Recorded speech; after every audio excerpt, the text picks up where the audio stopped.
বিসমিল্লাহির রহমানির রহিম। দেশকে ৪ প্রদেশে বিভক্ত করার প্রস্তাব কতটা যৌক্তিক? আজকের প্রতিবেদনটা খুব বেশি গুরুত্বপূর্ণ। কেন আমাদের একটা জনপ্রশাসন সংস্কার কমিশন গঠন করা হয়েছিল। সেই কমিশন একটা প্রতিবেদন দিয়েছে ১৫ই ফেব্রুয়ারিতে এবং সেই প্রতিবেদনে আমাদের দেশকে ৪ টা প্রদেশে ভাগ করে এরপরে শাসন ব্যবস্থা যে ফেডারালিজম বা ফেডারেল শাসন ব্যবস্থা এই ব্যাপারটা আসলে কতটা যৌক্তিক, এই ব্যাপারটা আসলে কি, এটা আসলে কিরকম ইফেক্ট ফেলতে পারে আমাদের দেশে, এর একটা তুলনামূলক আলোচনা করা হয়েছে আরকি।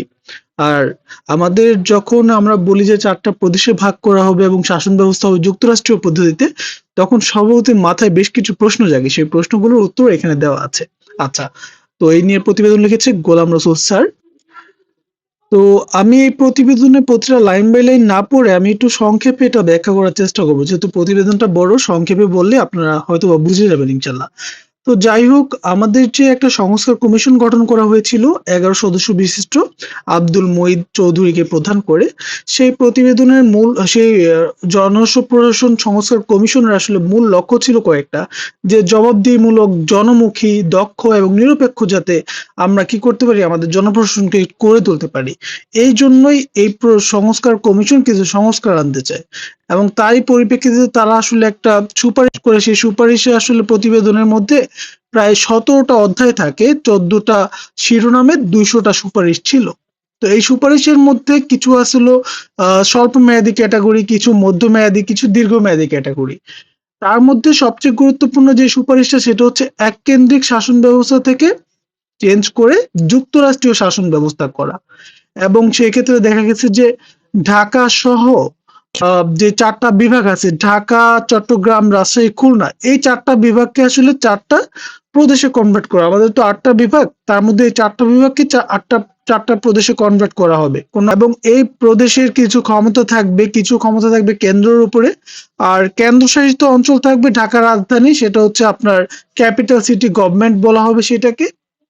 এবার আসি যে কেন্দ্রশাসিত যে অঞ্চল বা যে কেন্দ্রের যে ক্ষমতা, কেন্দ্রের ক্ষমতা কিরকম থাকবে, কেন্দ্রীয় সরকারের ক্ষমতা কিরকম থাকবে।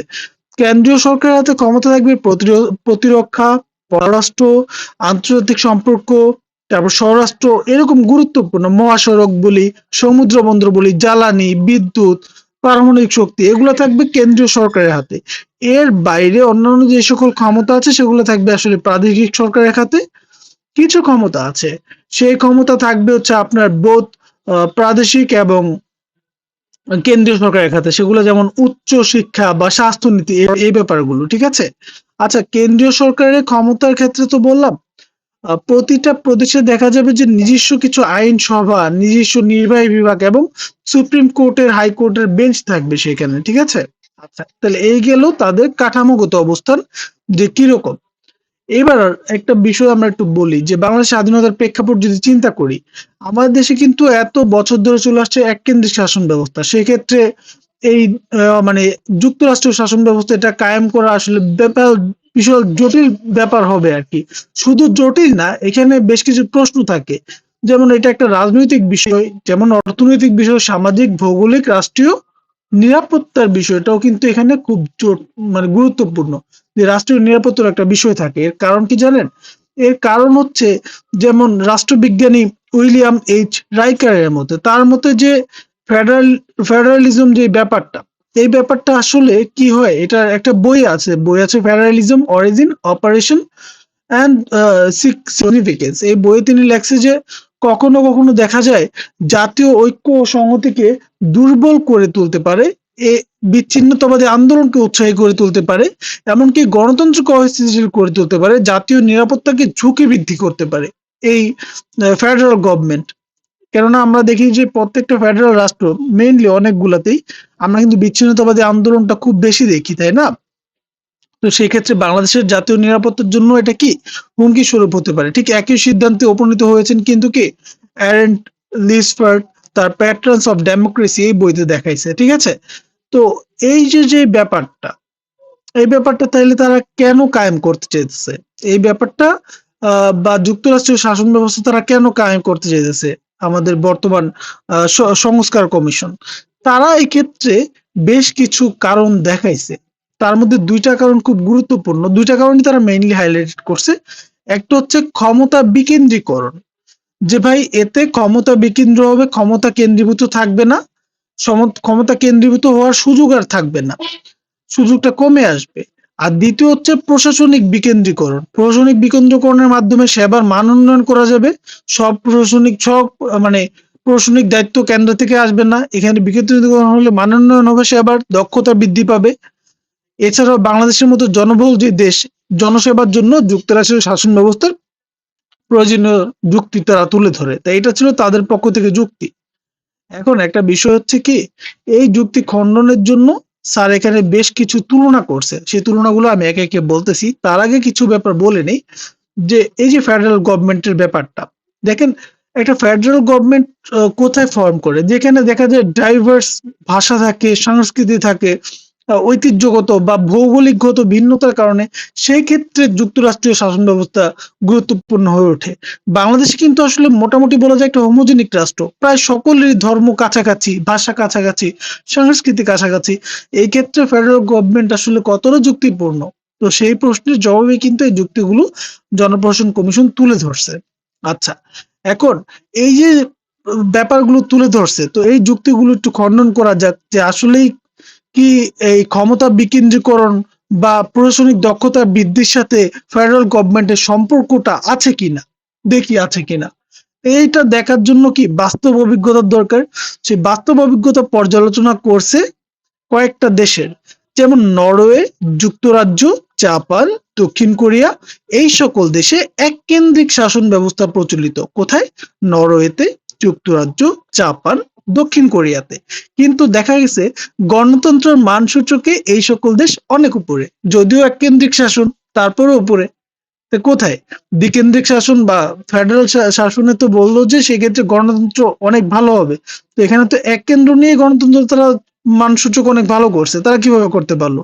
আবার অনেক যুক্তরাষ্ট্রীয় শাসন ব্যবস্থার দেশ আছে, যেমন রাশিয়া, নাইজেরিয়া, ভেনেজুয়েলা, পাকিস্তান, তারা গণতন্ত্র সূচকে অনেক পেছনে। তাহলে তারা কেন পেছনে? তারা যদিও ফেডারেল গণতন্ত্র, ফেডারেল শাসন ব্যবস্থা করছে। এবার আসি, দেখেন ভেনেজুয়েলার প্রদেশ আছে 23টা, তারপরে মনে করেন আপনার নাইজেরিয়ার প্রদেশ আছে প্রায় 36টা, তারপরে পাকিস্তানের প্রদেশ আছে 4টা। এই সকল দেশগুলো তো এখনো গণতন্ত্রের ভিত্তিতে দাঁড়াতে পারেনি শক্তভাবে। তারা দেখা যায় বিভিন্নভাবে সামরিক, বেসামরিক বিভিন্ন কর্তৃত্ববাদী শাসন তাদের দেশে ছিল। নির্বাচনে কারচুপি ছিল, আপনারা মনে করেন ইসের মধ্যে, ভেনেজুয়েলাতে, ঠিক আছে। নিকোলাস মাদুরো, তার কর্তৃত্ববাদী শাসন এখনো প্রতিষ্ঠিত রয়েছে। তো আমরা পাকিস্তানের ক্ষেত্রে দেখি কর্তৃত্ববাদী শাসন প্রতিষ্ঠা রয়েছে। ভারতের ক্ষেত্রে যদি বলি, ভারতের প্রায় 28টা রাজ্য রয়েছে এবং একটা বৃহৎ ফেডারেল রাষ্ট্র। তারপরও নরেন্দ্র মোদীর ব্যাপারে অনেক প্রশ্ন, গণতন্ত্র সূচকে ভারত পিছিয়ে আছে। যদিও সে অবকাঠামো উন্নয়ন করছে, কিন্তু গণতন্ত্র সূচকে সে পিছিয়ে আছে, এবং ক্ষমতা কেন্দ্রীকরণের ব্যাপারে তার বিরুদ্ধে অনেক অভিযোগও রয়েছে, ঠিক আছে। রাজ্যের স্বায়ত্তশাসন দুর্বল করার ব্যাপারে অভিযোগ রয়েছে। তাহলে দেখা যাচ্ছে যে এই সকল রাষ্ট্রগুলো অনেক বড় বড় রাষ্ট্র, যারা অনেকদিন ধরে ফেডারেল গভর্নমেন্ট প্র্যাকটিস করতেছে, কই তাদের তো গণতন্ত্র সূচকটা অনেক বেশি ভালো হয় নাই। তাহলে আমাদের দেশের এই শাসন ব্যবস্থা যে ভালো হবে তার গ্যারান্টিটা কি আসলে? সম্প্রতি ক্যামব্রিজ ইউনিভার্সিটিতে একটা গবেষণায় আসছে যে ফেডারালিজম যে গণতন্ত্র পশ্চাৎকরণ রোধে ভূমিকা রাখতে পারেনি। ফেডারালিজম আসলে গণতন্ত্র পশ্চাৎকরণে তেমন কোনো ভূমিকা রাখতে পারেনি, ঠিক আছে। এবার আসি যে ফেডারালিজম এবং এক কেন্দ্রিক রাষ্ট্র গণতন্ত্র পশ্চাৎ প্রসারণে তুলনামূলক বিশ্লেষণটা আসলে তুলে ধরা যাক। দেখেন ফেডারেল যে রাষ্ট্রগুলো আছে, সেই ক্ষেত্রে দেখা গেছে কি 22% রাষ্ট্র গণতান্ত্রিক পশ্চাৎপদ ঘটেছে, ঠিক আছে। তাইলে দেখেন যে ফেডারেল রাষ্ট্রের ক্ষেত্রে এরা 22% পিছিয়ে গেছে গণতন্ত্র ইমপ্লিমেন্ট করার ক্ষেত্রে, অন্যদিকে এক কেন্দ্রিক রাষ্ট্র পিছিয়েছে 20%। তাহলে তো দেখা যায় ফেডারেল গভর্নমেন্ট থেকে এক কেন্দ্রিক রাষ্ট্র আরো বেশি ভালো করছে এইদিকে, তাই না? বিষয়টা এরকমই দেখানো হয়েছে। আবার দেখেন বিভিন্ন রাষ্ট্রের বাস্তব অভিজ্ঞতা যদি পর্যালোচনা করি, যে ক্ষমতা বিকেন্দ্রীকরণ হলে জনসেবার মান এর সাথে সরাসরি কোনো সম্পর্ক পাওয়া যায়নি। যে ক্ষমতা বিকেন্দ্রীকরণ হলে যে জনসেবার মান ভালো হবে এরকম কোনো মানে উদাহরণ পাওয়া যায় না। যেমন নাইজেরিয়া, ব্রাজিল বা ভারত, এখানে তো ক্ষমতা বিকেন্দ্রীকরণ করা হয়েছে বা ফেডারেল গভর্নমেন্ট আছে, কিন্তু জনসেবার মান তো এখানে সেরকম বাড়ে নাই।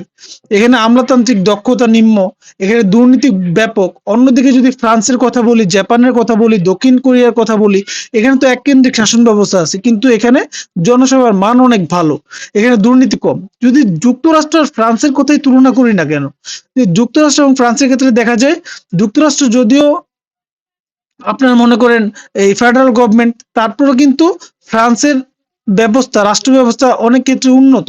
ফ্রান্স স্বাস্থ্য সেবার ক্ষেত্রে দেখা যায় বঞ্চিত হার কম, সেখানে যুক্তরাষ্ট্রের স্বাস্থ্য সেবায় অনেকে বঞ্চিত হয়। ফ্রান্স আসলে জনগণের সেবার ক্ষেত্রে অনেক বেশি আগানো যুক্তরাষ্ট্র থেকে। তাহলে কোথায় যে যুক্তরাষ্ট্রীয় শাসন ব্যবস্থা করেও তো খোদ যুক্তরাষ্ট্রই আসলে এই ব্যবস্থায় ফ্রান্সের থেকে ভালো করতে পারেনি। তো এই প্রশ্নটা কিন্তু আসলে অনেকের মনে রয়ে যায়। একটা অনেক বড় প্রশ্ন রয়ে যায় দুর্যোগ ব্যবস্থাপনার ক্ষেত্রে। ২০০৬ সালে মার্কিন সিনেটর তারা একটা প্রতিবেদনে বলছে যে ফেডারেল রাজ্য সরকার এবং স্থানীয় সরকারের মাঝখানে সময় মতো সমন্বয়ের অভাবে দুর্যোগ ব্যবস্থাপনার কার্যকর পদক্ষেপ নিতে বিলম্ব হয়।